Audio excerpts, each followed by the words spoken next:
My son is a plethora of information, let me tell you. That 11-year-old boy, he keeps secrets even from his mother about Bond stuff. It's really irritating. I'm here with Kate Winslet, and we were just talking about Heavenly Creatures, one of my favorite movies, and your first big movie at 17. I can't believe it's been 22 years since you made it. Yeah. Incredible. Yes, 22 years, I know. I think the thing about Heavenly Creatures as the first film that I had done is that a lot of actors, you know, we all have our first movie. You know, you start somewhere and then you work your way up. But sometimes it takes between 5 and 10 years to actually get that break. The movie gods were, I think, looking down on me. You have 2 big movies coming out this fall, which is great. The Dressmaker, which I saw back in LA, and it's just, I was talking to Liam about how I love that Australian sense of humor. And I was reading that Jocelyn Moorhouse, who adapted and directed it, had said it's like Clint Eastwood's Unforgiven, but with a sewing machine. Yeah. Actually, she would describe it as that, yes, she would. No, The Dressmaker is...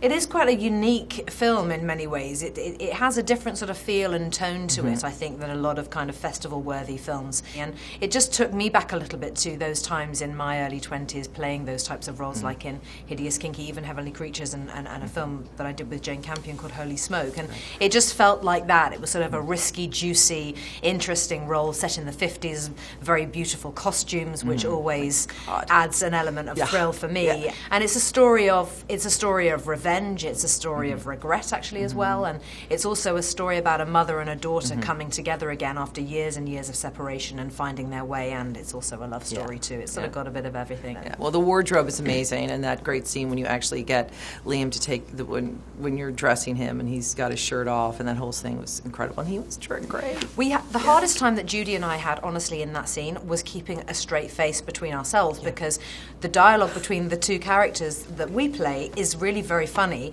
and fast-paced and quite specific in terms of the comedic moments, and we just couldn't keep it together. We just, you know, every time we'd look at each other, we would sort of fall apart and we'd have to keep going back again to the beginning.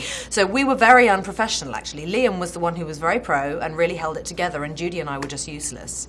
We didn't help him very much, poor thing. Yeah. We didn't help him very much at all. Yeah, but he looked great. He looked great. He came out okay. Don't worry about him too much. I'm not worried about him. No, I'm not worried about him either. No, not at all. And the best wardrobe ever for an actress. I mean, those clothes, they're phenomenal. Yeah, it was really... It was kind of extraordinary wearing costumes that I had been, I think, looking at myself just doing my research for the film, but also just years worth of red carpets. You know, you're kind of exposed to the thrills of the fashion world as well as its history. And so to be wearing Balenciaga and Dior from the 50s was really, really wonderful, I gotta say. Yeah. And I loved that side of it. And actually I was kind of amazed by how much knowledge I had picked up over the years, truly through red carpet experiences. I just kind of relished the whole period, really, and those wonderful lines, incredible structure, simplicity, I mean, and no crazy patterns, you know, that it was just me all over, so I was very, very happy. I want to talk about Jobs a little bit, because that's a big movie and highly anticipated, and you did...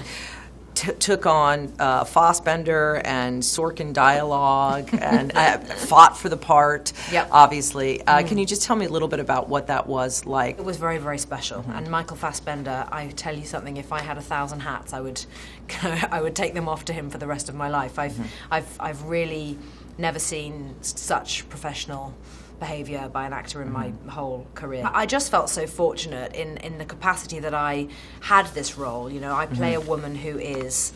She was Steve Jobs' work wife. She is someone who, up until this moment right now, no one really knows anything about her. But actually she was a very, very key figure in his world. She was a Polish-Armenian immigrant, so she had really kind of fought her way to be in the position that she was in his life. And she was kind of his moral compass.